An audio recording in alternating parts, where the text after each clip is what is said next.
Hello everyone, कैसे हो आप सभी। आई होप आप सभी बहुत अच्छे होंगे।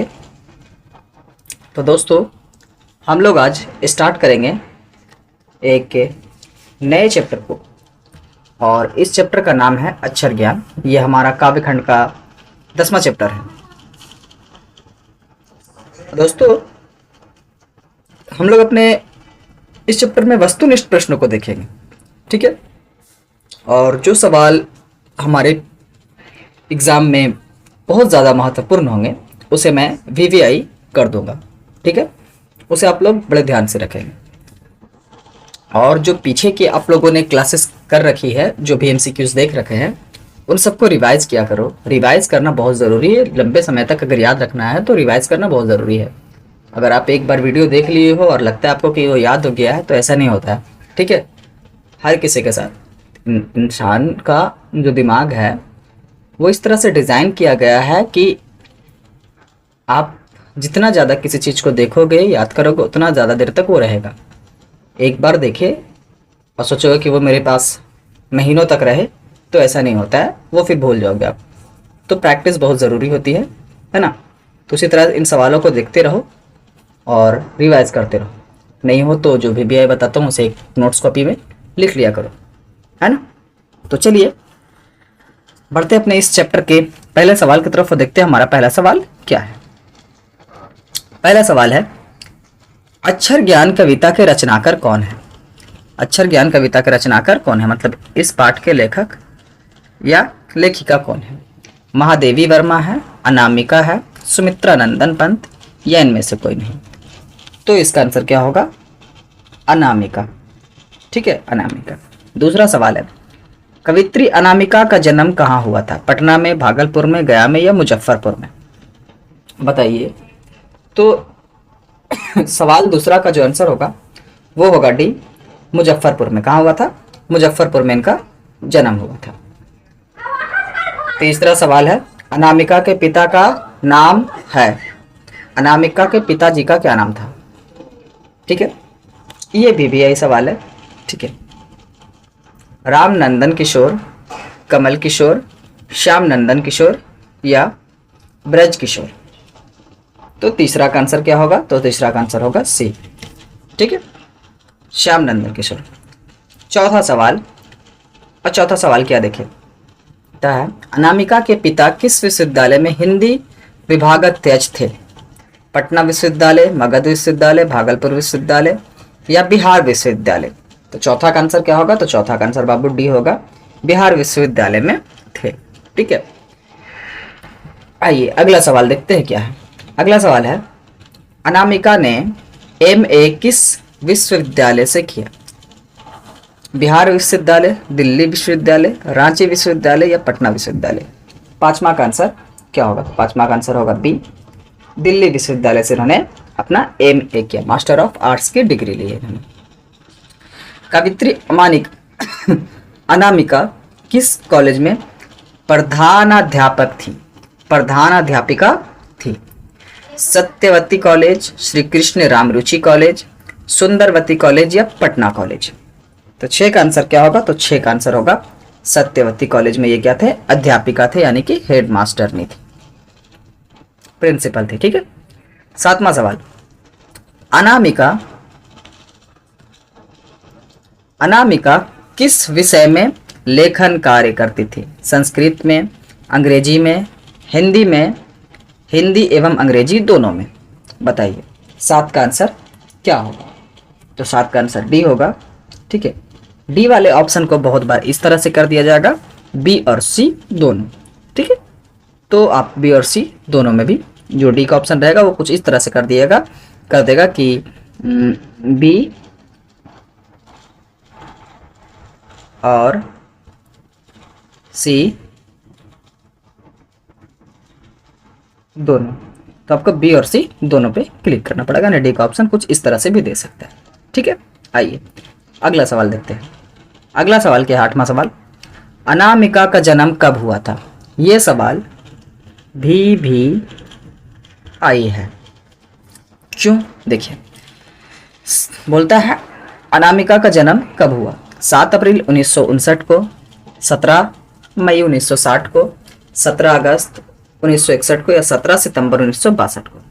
तो 8 का आंसर क्या होगा? तो 8 का आंसर सी होगा, 17 अगस्त 1961 को इनका जन्म हुआ था। 8 का, है ना। 9वां सवाल क्या है? कवित्री अनामिका ने इसमें किसका संपादन किया था? कहती है औरत, गलत पत्ते की चिट्ठी, बीजाक्षर या अनुसदुप? बताइए।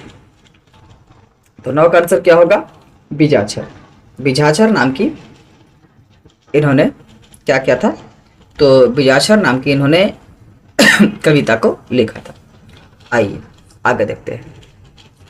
कवित्री अनामिका की आलोचनात्मक लेखन है जिसपे बहुत ज्यादा आलोचना हुई थी। कहती है औरती, स्त्रीत्व का मानचित्र, मातृत्व या आज की नारी? तो 10वां का आंसर है बी, स्त्रीत्व का मानचित्र। ठीक है, स्त्रीत्व का मानचित्र मतलब एक औरत के रूप, नक्शे, उन सब चीज के बारे में इन्होंने उसमें बताया है ना। 11वां सवाल, कवित्री अनामिका को किस सम्मान से सम्मानित किया गया? राष्ट्रभाषा परिषद पुरस्कार, भारत भूषण अग्रवाल पुरस्कार, गिरजा कुमार माथुर पुरस्कार या इनमें से सभी? तो 11 का आंसर डी होगा, इन्हें ये तीनों तरह के पुरस्कार से सम्मानित किया गया था। 12वां सवाल क्या है? कवित्री द्वारा अंग्रेजी में लिखी गई आलोचनात्मक लेखन है मेमोरेबल पोएट्री, पोस्ट एलमेटी पोएट्री या ए और बी दोनों या इनमें से सभी? बताइए।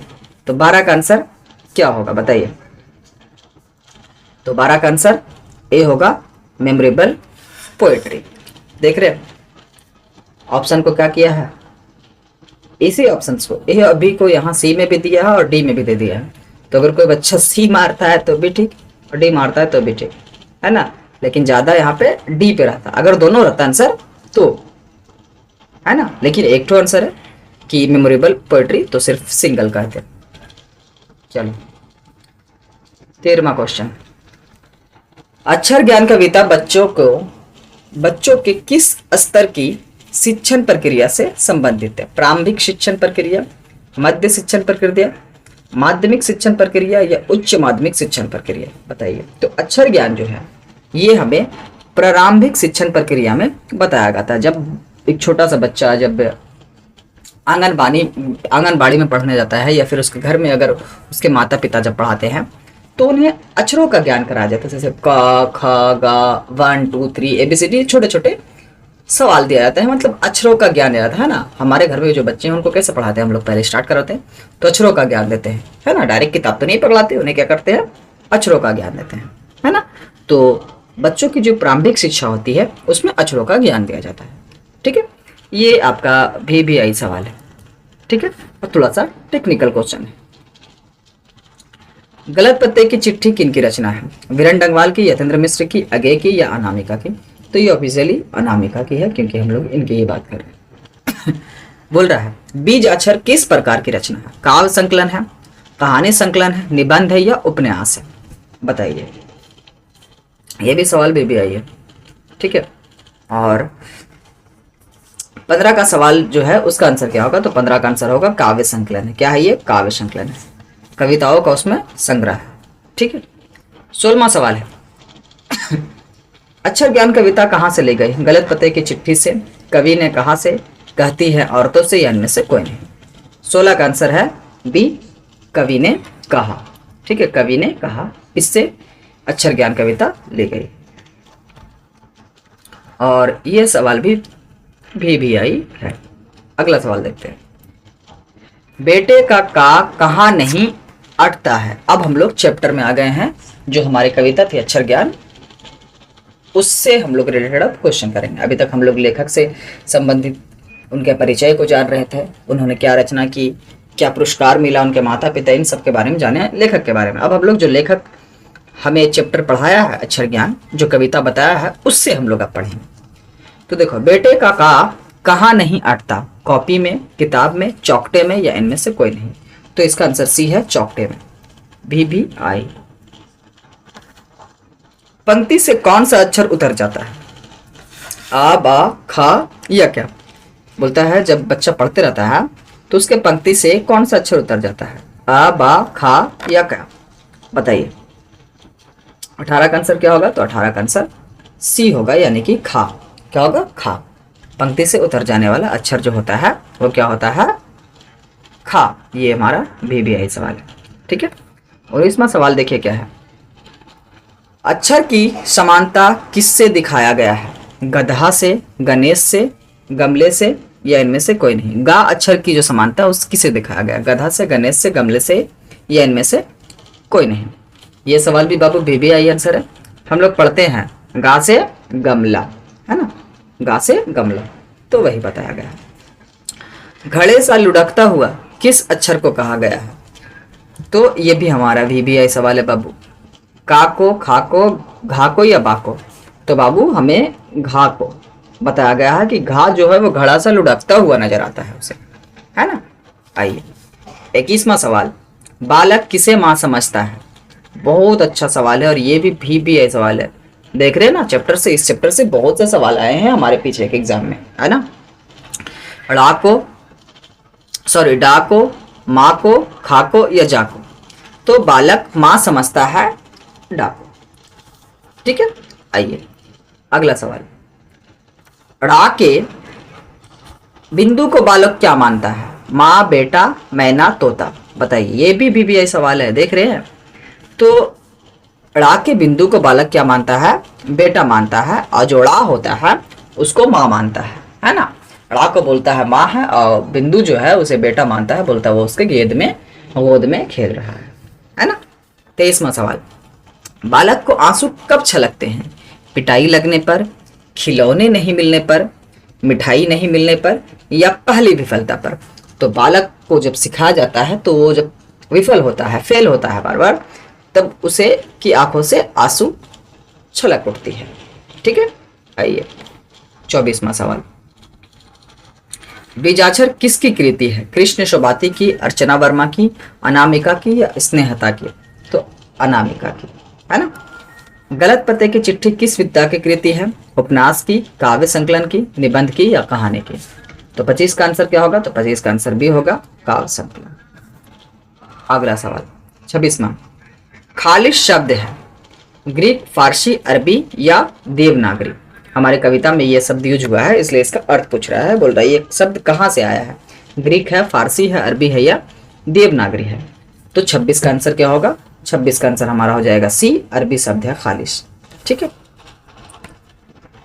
27वां, अक्षर ज्ञान शीर्षक कविता में किस मनोविज्ञान का आधार लिया गया है? स्त्री मनोविज्ञान, बाल मनोविज्ञान, वृद्ध मनोविज्ञान या किशोर मनोविज्ञान? देखो मनोविज्ञान क्या होता है, सबसे पहले बात ये समझनी होगा आपको। तो मनोविज्ञान होता है किसी इंसान के दिमाग के बारे में जानना, किसी इंसान के हाव भाव के बारे में जानना, जिसमें पढ़ाया जाता है उसे हम लोग मनोविज्ञान करते हैं, है ना। साइकोलॉजी अगर कोई जानता है, साइकोलॉजी का अगर ज्ञान है किसी के पास, तो वो बोलता है ना, कोई सामने अगर खड़ा इंसान है तो उसके बारे में वो बहुत सी ऐसी बातें बता देगा, खड़ा होने के तरीका से बता देगा कि वो क्या करना चाहता है, कैसे रहता है, ठीक है, ये सब कुछ बता देगा उसके खड़ा होने के स्टाइल से।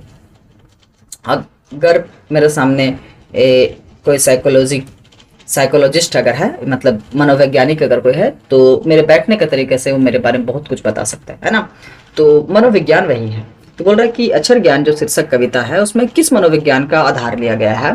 तो उसमें बाल मनोविज्ञान के बारे में बताया गया है ना, छोटे बच्चों के हाव भाव के बारे में बताया गया है ना।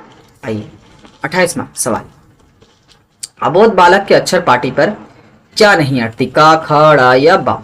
बोलो। 28 का आंसर होगा हमारा ए, उसके अक्षर पाटी पे का नहीं अटता। किसका ध्यान का लिखते समय कबूतर पर होता है? कवित्री की, अबोध बालक का, ज्ञानी का या इनमें से कोई नहीं? तो इसका आंसर होगा बी। ठीक है, अबोध बालक का। भी आई। आइए 30वां सवाल और आखिरी सवाल, खालिश अरबी शब्द है जिसका अर्थ होता है खरा या शुद्ध। बेचैनी किसकी है? मतलब खालिश बेचैनी किसकी है, शुद्ध बेचैनी किसकी है? माँ की, पिता की, बेटे की या इनमें से कोई नहीं? तो 30 का आंसर होगा बेटे की। ठीक है, ये भी हमारा VBI सवाल। ठीक है, तो ये थी हमारी चैप्टर नंबर 10 के 30 क्वेश्चन। और इसमें जो भी VBI में बताया हूँ वो उसे अच्छा से आप लोग रिवाइज कर लेंगे, नोट्स कर लेंगे। ठीक है, और आपको इन सभी चैप्टर्स के सब्जेक्टिव क्वेश्चन जो होते हैं वो भी बहुत जल्द आप लोगों को मैं प्रोवाइड करवा दूँगा। ठीक है, टेंशन लेने की ज़रूरत बिल्कुल भी नहीं है। ठीक है, चलिए आने वाला चैप्टर जो होगा 11वां वो भी आप लोगों को बहुत जल्दी मिल जाएगा, है ना। हर रोज़ हम लोग एक एक चैप्टर करके पढ़ते हैं, उसको रिवाइज करते हैं। रिवाइज करना बहुत ज़रूरी है ना। चलिए आज के चैप्टर यहीं पर समाप्त करते हैं। Thank you so much. जय हिंद।